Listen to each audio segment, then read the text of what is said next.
Podcast de l'article de Aziz Bousseta publié sur l'odj.ma. L'auteur a intitulé son article « France-Maroc, la visite d'État du Touquet ».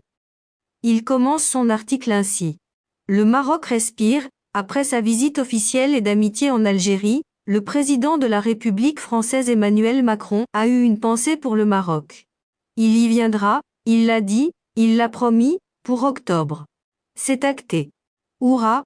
Et donc, finalement, il n'y a pas de mauvaise relation ou de crise entre Paris et Rabat, et tout ce qui en a été dit s'estompe, par la grâce de Dieu et la classe de M. Macron, suite à l'annonce de ce dernier. Sauf que, en matière de relations internationales et de rapports entre États, il y a des règles. Et ces règles sont plus pointues, plus exigeantes, quand il existe un litige entre deux États, voire un froid, ce qui est le cas des relations entre Paris et Rabat. Et à quoi ce froid est-il dû? À une attitude française faite de condescendance et de réminiscence coloniale, avec comme point d'orgue et de départ, la volonté de la justice française d'interpeller en 2014 le directeur général de la sécurité du territoire marocain, alors qu'il se trouvait sur le sol français, pourtant au titre de la coopération sécuritaire entre la France et le Maroc. L'auteur poursuit son article ainsi. Le Maroc avait alors suspendu toutes ses relations officielles avec Paris, jusqu'en 2015, et depuis cette date, les relations n'ont jamais retrouvé leur niveau d'antan, malgré les discours et les déclarations de fol amour. Par la suite, plusieurs autres événements ont abîmé ce qui restait de ces relations, comme la réaction française au désormais fameux discours de Riyad, en avril 2016, quand le roi Mohamed VI avait annoncé le choix du Maroc de diversifier ses partenariats, ou encore en 2017, lorsque le Maroc avait réintégré l'Union africaine et qu'il avait entrepris de déployer sa stratégie sur le continent, alors même que la France goûtait avec déplaisir les affres du dégagisme en Afrique. Puis Emmanuel Macron a été hissé à l'Élysée, en 2017, avec son en même temps, sa fameuse insouciance et ses gros sabots. 2 visites de travail, ou d'amitié, ou personnelles, selon le vocabulaire macronien, durant le premier mandat, et une colère froide suite à la bascule géopolitique dans la région, initiée par la reconnaissance américaine de l'intégrité territoriale du Maroc. Depuis, rien ne va plus entre les deux pays. L'auteur ajoute ainsi. En effet, Paris a initié un jeu malsain contre Rabat, et essentiellement en Europe, manœuvrant en coulisses au sein de l'Union européenne pour contenir la volonté d'émancipation du Maroc.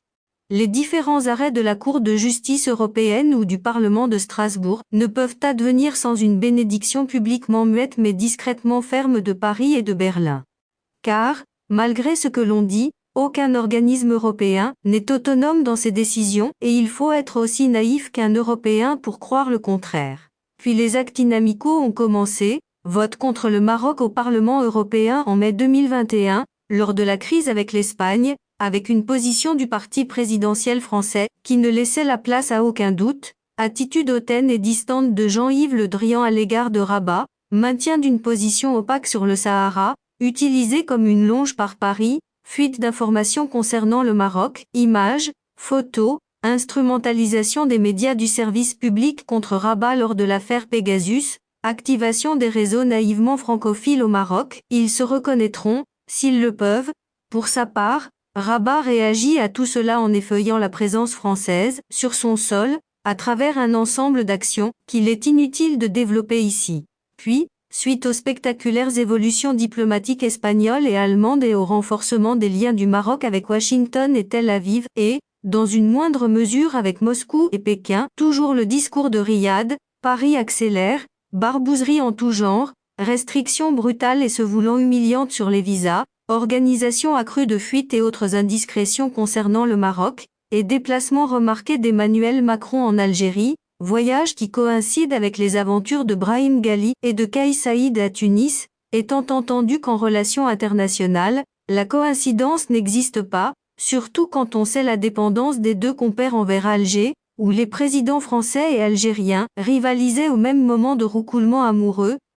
L'auteur précise ainsi. Et c'est sur ces entrefaites que, la semaine dernière, sortant nuitamment de sa voiture, avec son épouse pour se rendre à un festival de musique électronique au Touquet, photo, et répondant à des gens qui l'interrogeaient, comment peut-on donc s'approcher de si près du chef de l'État français? Le locataire de l'Élysée annonce sa visite au Maroc en octobre. Insouciance?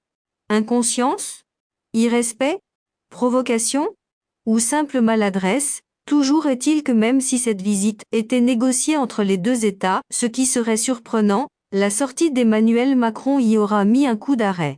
La monarchie marocaine, comme la britannique ou la japonaise, est vieille, ancrée dans ses traditions et sourcilleuse de l'étiquette. L'auteur conclut son article ainsi. Il est important que les Marocains, surtout les inconditionnels de Paris, comprennent que cette relation avec la France n'est plus ce qu'elle était, et que dans ce monde devenu subitement dangereux, instable et incertain, elle ne le sera plus jamais. Pourquoi? Parce que le Maroc a besoin d'alliés forts, constants et fiables, ce que la France en déclin de M. Macron, et sans doute d'après, ne saurait plus être. Pour ceux qui douteraient encore de cette instrumentalisation, voici un extrait du discours de M. Macron devant les diplomates français, le 1er septembre 2022, nous devons beaucoup mieux utiliser le réseau France Média Monde, qui est absolument clé et qui doit être une force pour nous. Beaucoup mieux.